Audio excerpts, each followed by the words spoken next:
and I'll be glad to explain it to you. Please, come this way. So, when we get started, first we need to make sure that we turn it on. Here you have the large button. You can see the circle is for off, the dash is for on. So the red light lets us know that it's on and ready to go. All right, next step here is where our gas is held. So we need to make sure that it's turned on.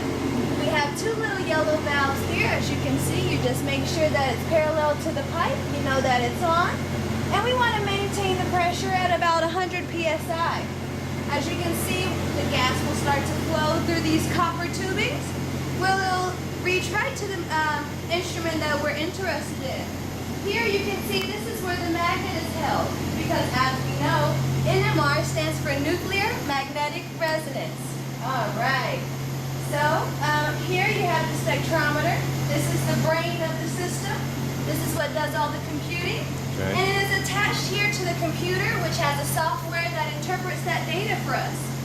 So we're going to go over here and see what we can get started with. So we use this program called NMRJ. V is just for barium. It's the company name. So as you can see, there are different types of NMR. You could use proton or carbon. In this exercise, we'll do carbon, which is not used as much as some of the others.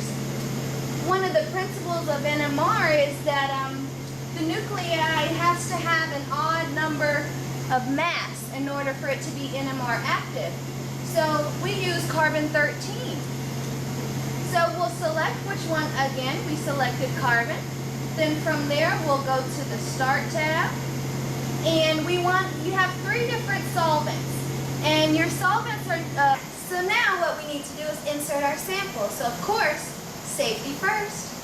So as I'm putting on my gloves, one thing you want to make sure about your sample is it needs to be in liquid form. And not only that, it needs to be dissolved completely in order for you to get an accurate reading. So if you like, you can dissolve your sample first in maybe a beaker or a flask just to make sure it's completely dissolved. And then you can transfer it to one of these NMR tubes. So this is an NMR sample tube. It's made out of glass. You can even write your sample name and the date. So what I'm going to do is I'm going to eject the sample holder. And we have to do that from the instrument. So I'm going to go here on the software and hit eject. So now I have my sample. Take it out. And as you can see, this is our sample holder. So one thing you want to be very careful when placing the tube in the sample holder or taking it out. So it's best to take your time, as these tubes are very expensive. You want to make sure you don't break it or contaminate your sample.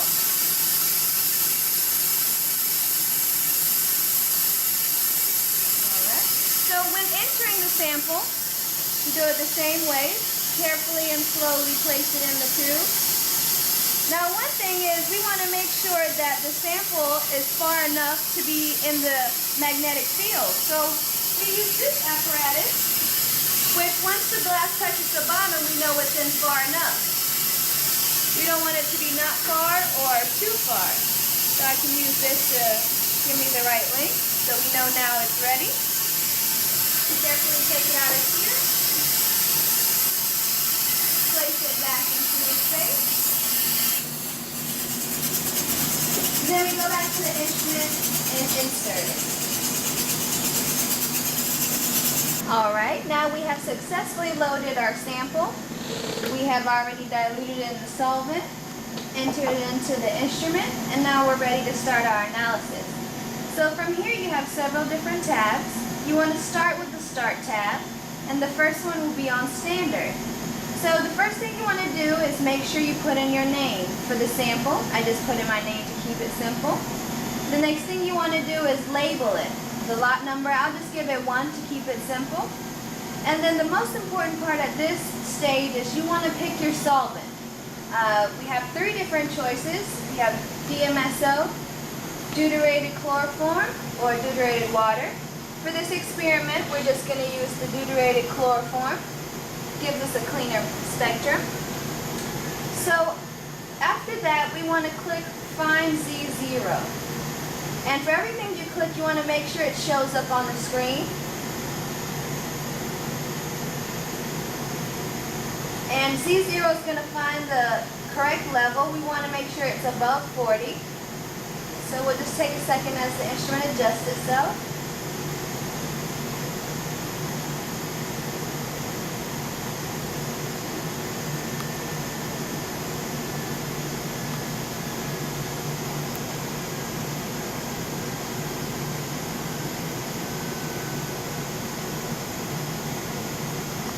So after we pick which type of NMR we like to run, then we click here on the Start tab, and you see there are little subdivisions.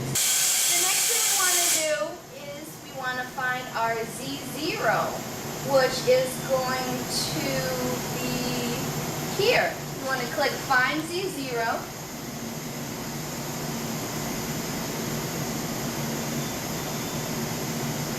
Then let the instrument do its thing as it's readjusting. It's going to find it to the right level, which needs to be about above 40. You can see here as the level is adjusting.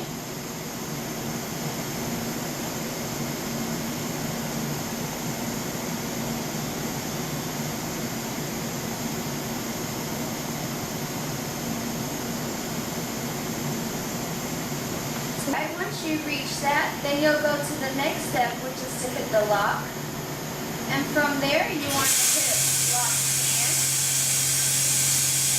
Then you'll get this picture. One thing that's very important is you want to observe there's a gap between the two waves. You want to make sure that that is present. That lets you know that your spectral will get a clear picture. If so happens you do not get this gap, you can use these notches to adjust it. Since we do have the appropriate one, we're not going to mess with that. So then from there, you go to the next stage, which is shim.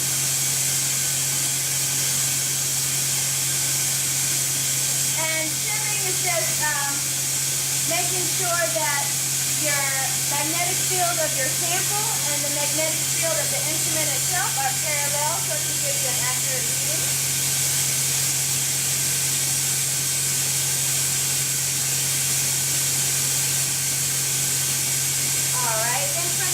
The next tab, which is spin and temperature.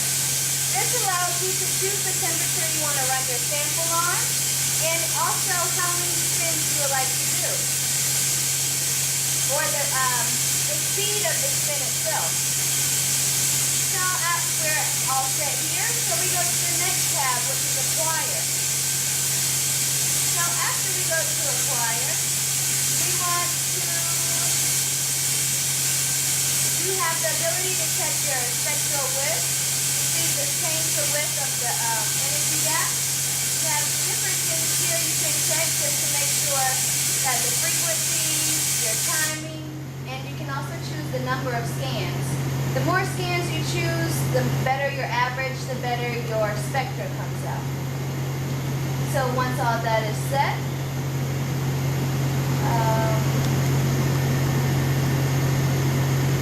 after you've checked this and you have the right spectral width and the amount of scans you want for this experiment, then you click here, Acquire, which will be lit green.